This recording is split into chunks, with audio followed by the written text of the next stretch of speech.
Hey, welcome back. Today it's Thursday, July 2nd. This is going to be a shorter recap because we are heading into the July 4th holiday weekend. The market was very uneven today and probably spooked a lot of retail and high beta investors. If you only looked at the Nasdaq, it looked ugly. If you looked at semiconductors, it looked brutal. But if you looked at the Dow, defensives, financials, healthcare, gold, Bitcoin, and Ethereum, the market was not falling apart. So today, the story is not the whole market crash. Today, the story is rotation again. Money came out of the crowded AI hardware, semis, memory, and high beta growth trade and moved into value defensives, financials, gold, crypto, and some of the less loved areas of the market. So today, we're not going to do a full individual trade review. Instead, we're going to cover the big stories, why certain sectors got crushed while others held up, and what we need to watch going into Monday. And then over the long weekend, I'll do a deeper dive on Bitcoin, Ethereum, Amazon, Microsoft, Meta, Salesforce, ServiceNow, IGV, SMH, Gold, TLT, and all the tickers that everybody's been asking for. Also, a real special one that I've been building a large position in today. So please subscribe so you can get notifications about when I post that so everybody's ready for Monday morning. And quick disclaimer, this is not financial advice. This is for educational purposes only. This is how I'm reading the market, managing my own portfolio, and thinking through trade architecture. And thank you so much to everyone who's subscribed and commented lately. I really, really appreciate it. So let's start with the big macro news first. The jobs report came out this morning and it was weaker than expected. Non-farm payrolls increased by only 57,000 jobs in June, while expectations were closer to 110,000. The unemployment rate actually fell to 4.2%, but that was not necessarily as bullish as it sounds because labor force participation also fell. So the headline unemployment number improved, but underneath the surface, the report still showed a cooling labor market. And that's why the initial reaction was more dovish. The dollar fell, gold rallied, crypto rallied, and the market reduced some of the fear that the Fed would need to get more hawkish. But here's the problem. That didn't save the AI hardware trade. And the big equity story was not just jobs, it was the continued unwind in semiconductors and AI infrastructure. So that's why today was as mixed as it appeared to be. So let's look at the individual indices. SPY closed basically flat, whereas QQQ underperformed, down 1.73% because of semiconductors and the AI infrastructure trade. Whereas IWM was also down 0.6%, but the Dow was at all-time highs, which tends to be a soundbite for the administration. And I don't want to get into politics about it. We're just going to look at the technicals. But a lot of people were suspecting that the Dow was the main reason that the jobs number was released today earlier. I don't want to get into the macro political and all of that, but it is a data point worth mentioning because everybody's talking about it. And so TLT, on the other hand, was basically flat. However, we did see a bit of a pop today, but I'm going to cover TLT in much deeper. In a much deeper fashion over the weekend. So please subscribe and you'll get notified of when that video comes out, along with all of those other trades I was talking about. And so, the Dow hit these all-time closing highs and the S&P was flat and small caps were modestly lower and the Nasdaq got hit hard. So it wasn't a broad liquidation. It was targeted selling in most of the crowded part of the market. All right, so now let's look at the sectors because this is where I think the story gets really clear. So healthcare was up 2.8%, consumer defenses were up 2.26, basic materials were up 2.09, utilities were up just about 2%. Real estate was up 1.2%. Energy was up 1.18%. Financial was up 1.14%. Industrials was up slightly flat. Consumer was actually down 0.72%. Communication services were down 0.81%. And the big one, technology, was down 1.72%. So the sectors make the point really clear, I think. Technology got crushed, but healthcare, utilities, staples, financial, real estate, and energy were green. And that means the market was not saying sell everything. It was saying, quite specifically, I think, we do not want to pay peak multiples for the most crowded AI hardware trade right now, but we're willing to buy other parts of the market. So this is why I think calling today a crash would be wrong. This was a valuation reset, a positioning reset, and maybe even a leverage unwind, but it was not a full market panic. All right, so now let's talk about the major stories. And the first one obviously was jobs. We talked about it a little bit, but essentially the number was weak enough to cool some of the fear around rate hikes, but not weak enough to create a full recession panic. And that's why the market reaction was split. Like I said, gold and crypto liked it. The dollar sold off. TLT didn't really explode higher, and equities rotated instead of collapsing. And so that's kind of an important read. The market is saying the economy may be slowing, but it's not yet pricing in a total breakdown. And the next thing to talk about was the hardware sell-off in AI, the AI hardware sell-off. So SMH essentially, it was down almost 4.5%, 4.6%, and the selling was very heavy in chips, memory, optical names, and AI hardware. And the concern is that the AI infrastructure trade may have gotten too crowded, too levered, and too optimistic.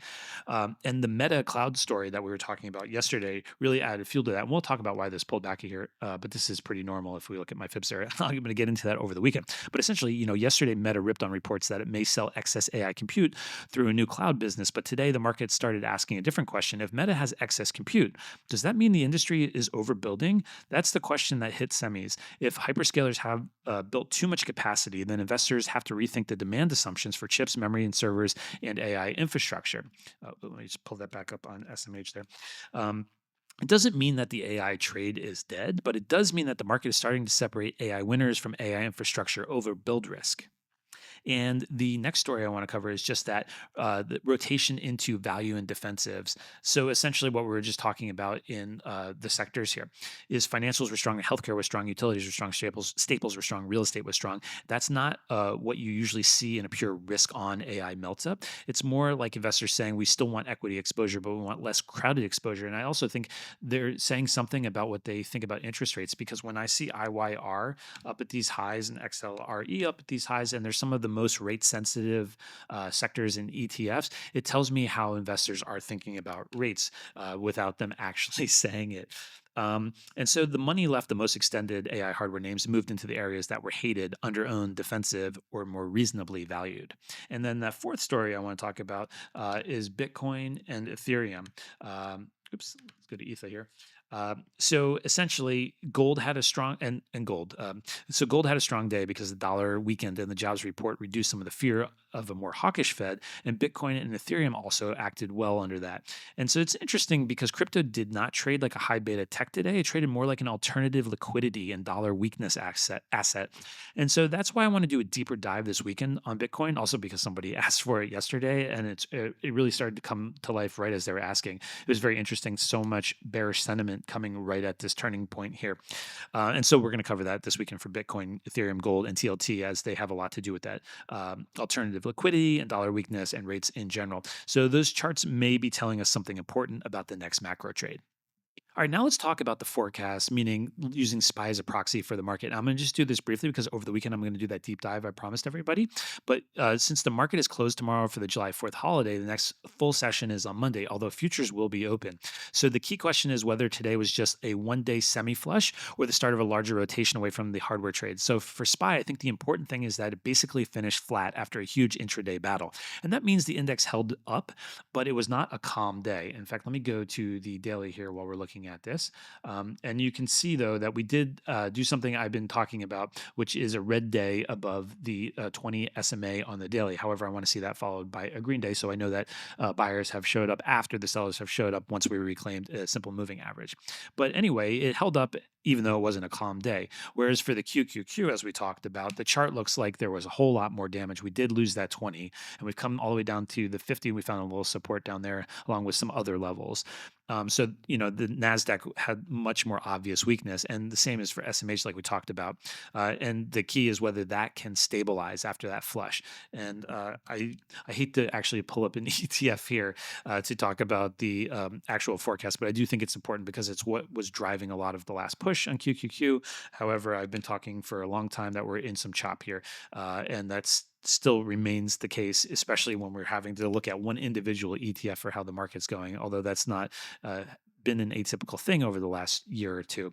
And then for TLT, it was interesting because bonds did really not do anything. I mean, they ripped in the beginning, but even with a soft jobs report, they didn't rip. And that tells me the market is not fully convinced we're moving into a clean rate cut environment. However, I'm going to do a video on it this week because I think the TLT is one of the most important trades right now in the market, and I'm looking at it here on the weekly. So maybe you might know what I'm about to say. But we're going to jump into it this weekend. So the weather report really is this: if semis blaze next weekend or stabilize and TLT stays calm, the rotation can be healthy. If semis keep breaking and yields start rising again, then the NASDAQ could stay under pressure. If Bitcoin, gold, and Ethereum keep bidding while dollar weakens, that might be telling us that the market is starting to price in a different macro regime, which is what we really need to be on the lookout for.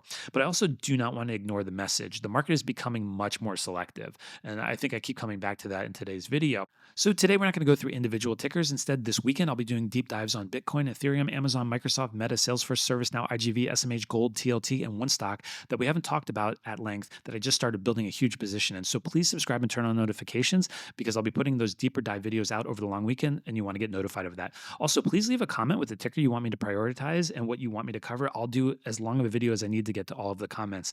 And let me know what you want me to do about each of those tickers. Do you want the chart, the macro setup, the option setup, the GEX, the support and resistance, the trade architecture? Or maybe, like we saw today, we saw a huge whale alert on Meta. And if you've seen some of my other videos, know what this means. And of course, we're going to cover Meta at length in one of those videos. So today's recap was intentionally shorter just because of the holiday weekend. But the big message is simple. This was not a full market crash. This was a violent rotation. AI hardware and semis got hit hard. The Nasdaq struggled, but the Dow hit a new high. Defensives were strong. Financials are strong. Gold and crypto caught a big bid, and the market is clearly getting more selective. So enjoy the holidays, stay safe, and use the long weekend to plan, not to chase. Huge thanks to everyone who subscribed, commented, and liked. It means the world to me. Please subscribe if you haven't. Turn on notifications for the weekend deep dives, and leave your ticker requests in the comments. Thanks so much. Happy investing, and stay safe out there.